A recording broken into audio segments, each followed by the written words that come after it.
Radio lime news update brought to you by Josco jewellers ഷോറൂമുകളിൽ സ്വർണ്ണ വജ്രാഭരണങ്ങൾക്ക് ഓഫറുകളുടെയും സമ്മാനങ്ങളുടെയും വിരുന്നൊരുക്കി ജൂൺ 21 മുതൽ ഗ്രാൻഡ് NRI ഗോൾഡൻ ഫെസ്റ്റ്. നമസ്കാരം, ലൈവ് ന്യൂസ് അപ്ഡേറ്റ്സിലേക്ക് സ്വാഗതം. വാർത്തകളുമായി ഞാൻ നിബിൻ. മോൺമൗത്ത് ഷെയറിലെ റോജിയറ്റ് ഗ്രാമത്തിൽ ഞായറാഴ്ച വൈകുന്നേരമുണ്ടായ ദാരുണ സംഭവത്തിൽ 9 മാസം പ്രായമുള്ള ഒരു കുഞ്ഞ് നായയുടെ ആക്രമണത്തിൽ മരിച്ചു. സന്ധ്യയ്ക്ക് 6 മണിയോടെ പോലീസും മെഡിക്കൽ സംഘവും വീട്ടിലെത്തി കുഞ്ഞിനെ രക്ഷിക്കുവാൻ ശ്രമിച്ചെങ്കിലും ജീവൻ രക്ഷിക്കുവാനായില്ല. സംഭവസ്ഥലത്തു നിന്നും നായയെ പിടികൂടി മാറ്റിയതായി ഗ്വൻ പോലീസ് അറിയിച്ചു. സംഭവം ഗ്രാമവാസികളെ ആകെ നടുക്കിയിരിക്കുകയാണ്. ഇത്തരമൊരു ദുരന്തം നമ്മുടെ സമൂഹത്തിൽ സംഭവിച്ചതിൽ ഞങ്ങൾ അതീവ ദുഃഖിതരാണെന്ന് കൗണ്ടി കൗൺസിലർ പീറ്റർ സ്ട്രോങ് പറഞ്ഞു. കാർഡിഫിലെ ഒരു യുവതിയെ ലൈംഗികമായി ആക്രമിച്ച സുരിയൻ അഭയാർത്ഥി ഫവാസ് അൽസൗമയ്ക്ക് ന്യൂപോർട്ട് ക്രൗൺ കോടതി 3 വർഷവും 1 മാസവും തടവിന് ശിക്ഷ വിധിച്ചു. ഹട്ട്സ്ഫീൽഡിൽ താമസിച്ചിരുന്ന ഇയാൾ കഴിഞ്ഞ വർഷം മെയ് 12-ന് കാർഡിഫിലെ ഖാദയത്ത് പ്രദേശത്തെ റെയിൽവേ പാലത്തിനടിയിൽ യുവതിയെ കഴുത്തിൽ ഞെരിച്ച് ആക്രമിച്ചതായി തെളിഞ്ഞു. പൾസ് നൈറ്റ് ക്ലബിൽ നിന്ന് രാവിലെ 4 മണിയോടെയാണ് വീട്ടിലേക്ക് പോകവേ ഇയാൾ പിന്തുടർന്നെന്നാണ് പോലീസ് കണ്ടെത്തിയത്. യുവതിയുടെ വസ്ത്രത്തിനുള്ളിലേക്ക് കൈയിട്ട് ആക്രമിച്ച പ്രതിയെ പിന്നീട് CCTV ദൃശ്യങ്ങളുടെ സഹായത്തോടെ അന്വേഷണ സംഘം തിരിച്ചറിയുകയായിരുന്നു. സംഭവം മൂലം ഗുരുതരമായ മാനസികാഘാതം നേരിട്ടതായി യുവതി കോടതിയിൽ പറഞ്ഞു. എനിക്ക് ഒറ്റയ്ക്ക് പുറത്തിറങ്ങാൻ പോലും ഭയമാണെന്നും ജോലി ചെയ്യുവാൻ കഴിയുന്നില്ലെന്നും യുവതി പറഞ്ഞു. ഹൈസ്പീഡ് ട്രെയിനിൽ യാത്രക്കാരെ കുത്തിക്കൊല്ലുവാനെത്തിയ അക്രമിക്ക് മാനസികാരോഗ്യ പ്രശ്നങ്ങളുണ്ടെന്ന് റിപ്പോർട്ട്. പ്രതി ഇപ്പോൾ പോലീസ് കസ്റ്റഡിയിലാണ്. കേംബ്രിഡ്ജ്ഷെയറിലെ പീറ്റർബറോയ്ക്കും ഹണ്ടിംഗ്ടണിനും ഇടയിൽ യാത്ര ചെയ്ത ട്രെയിനിൽ വെച്ചാണ് കത്തിക്കുത്ത് അരങ്ങേറിയത്. പീറ്റർബറോയിൽ നിന്നുള്ള 32-കാരനായ ബ്രിട്ടീഷ് പൗരനാണ് ചോദ്യം ചെയ്യൽ നേരിടുന്നത്. ആക്രമണത്തിന് തീവ്രവാദ ബന്ധമില്ലെന്നും പോലീസ് നേരത്തെ അറിയിച്ചിരുന്നു. പീറ്റർബറോയിൽ നിന്നും ട്രെയിനിൽ വിട്ടതിന് പിന്നാലെ 14 മിനിറ്റോളം യാത്രക്കാരെ മുൾമുനയിലാക്കി അക്രമം അരങ്ങേറി. കുത്തിൽ പരിക്കേറ്റ യാത്രക്കാർക്ക് രക്ഷപ്പെടാൻ മാർഗമില്ലാതെ ഗ്യാരേജിലൂടെ ഓടേണ്ടി വന്നു. കെന്റിൽ താമസിക്കുന്ന മലയാളി നഴ്സ് ആൻസി മരണമടഞ്ഞു. ദീർഘകാലമായി ക്യാൻസർ ചികിത്സയിലായിരുന്നു. ഭർത്താവ് ഡോക്ടർ പത്മകുമാറും ഏകമകൻ നവീനും അടങ്ങുന്ന ആൻസിയുടെ കുടുംബം കെന്റിലെ ജുലിംഗ്ഹാമിലായിരുന്നു താമസം. മൂവാറ്റുപുഴ കല്ലൂർക്കാട് മണിയനും മുണ്ടഞ്ചിറ ജോണിന്റെ മകളുമാണ് ആൻസി എന്ന് വിളിക്കുന്ന സോണിയ.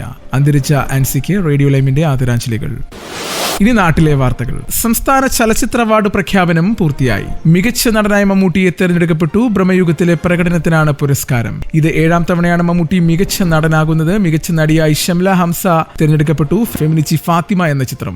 മികച്ച നടിക്കുള്ള പ്രത്യേക പരാമർശം ദർശന രാജേന്ദ്രനും ജ്യോതിർമയും നേടി. മികച്ച നടനുള്ള പ്രത്യേക പരാമർശത്തിന് ടൊവിനോ തോമസും ആസിഫ് അലിയും അർഹരായി. മികച്ച സംവിധായകനുള്ള പുരസ്കാരം ചിദംബരം നേടി. മഞ്ഞുമൽ ബോയ്സ് എന്ന ചിത്രമാണ് ചിദംബരത്തെ പുരസ്കാരത്തിന് അർഹനാക്കിയത്. മഞ്ഞുമൽ ബോയ്സ് ആണ് മികച്ച ചിത്രം. മികച്ച കലാമൂല്യമുള്ള ചിത്രത്തിനുള്ള പുരസ്കാരം പ്രേമലു നേടി. മികച്ച നവാഗത സംവിധായകനുള്ള പുരസ്കാരം ഫെമിനിച്ചി ഫാത്തിമ സംവിധാനം ചെയ്ത ഫാസിൽ മുഹമ്മദ് കരസ്ഥമാക്കി. ബ്രഹ്മയുഗത്തിലെ കൊടുമ്പൻ പോറ്റിയിലൂടെ മമ്മൂട്ടി വീണ്ടും സംസ്ഥാന പുരസ്കാരം സ്വന്തമാക്കിയത് ആവേശപൂർവ്വമാണ് ആരാധകർ സ്വീകരിച്ചത്. പ്രാവുകൾക്ക് ഭക്ഷണം നൽകുന്ന കബൂത്തർ ഖാനകൾ അടച്ചിട്ടതിനെതിരെ ജൈന സന്യാസിയുടെ നേതൃത്വത്തിൽ നിരാഹാര സമരം ആരംഭിക്കാനിരിക്കെ അവയ്ക്ക് ഭക്ഷണം നൽകുന്നത് 4 ഇടങ്ങളിൽ കൂടി ഇളവ് നൽകി മുംബൈ കോർപ്പറേഷൻ. രാവിലെ 7 മുതൽ 9 മണി വരെയാണ് ഭക്ഷണം നൽകുവാൻ അനുമതി നൽകിയിരിക്കുന്നത്.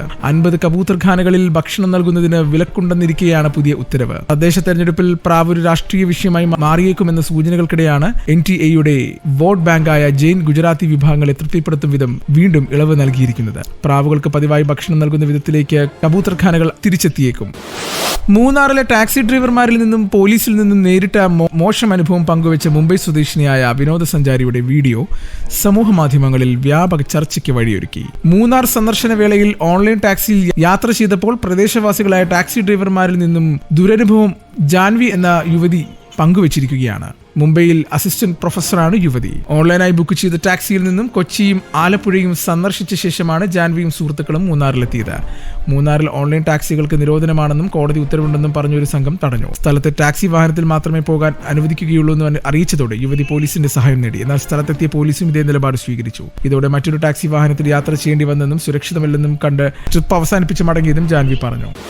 ഇനി കായിക വാർത്തകൾ. രഞ്ജി ട്രോഫി ക്രിക്കറ്റിൽ കേരളത്തിനെതിരെ കർണാടകയ്ക്ക് 348 റൺസിന്റെ കൂറ്റൻ ലീഡ്. കേരളം ആദ്യ ഇന്നിംഗ്സിൽ 238 റൺസിന് ഓൾ ഔട്ടായി. തുടർന്ന് ഫോളോ ഓൺ ചെയ്ത കേരളം 3-ാം ദിവസം കളി നിർത്തുമ്പോൾ വിക്കറ്റ് പോകാതെ 10 റൺസ് എന്ന നിലയിലാണ്. ഓപ്പണർമാരായ കൃഷ്ണപ്രസാദും MT നിതീഷുമാണ് ക്രീസിൽ. 3 വിക്കറ്റ് നഷ്ടത്തിൽ 21 റൺസ് എന്ന നിലയിലാണ് 3-ാം ഏകദിനം ആരംഭിച്ച കേരളത്തിന്. 3-ാം ഓവറിൽ തന്നെ 11 റൺസ് എടുത്ത അക്ഷയ് ചന്ദ്രന്റെ വിക്കറ്റ് നഷ്ടമായി. വിദ്യുത് കവേരപ്പയുടെ പന്തിൽ അക്ഷയ് ക്ലീൻ ബോൾഡ് ആവുകയായിരുന്നു.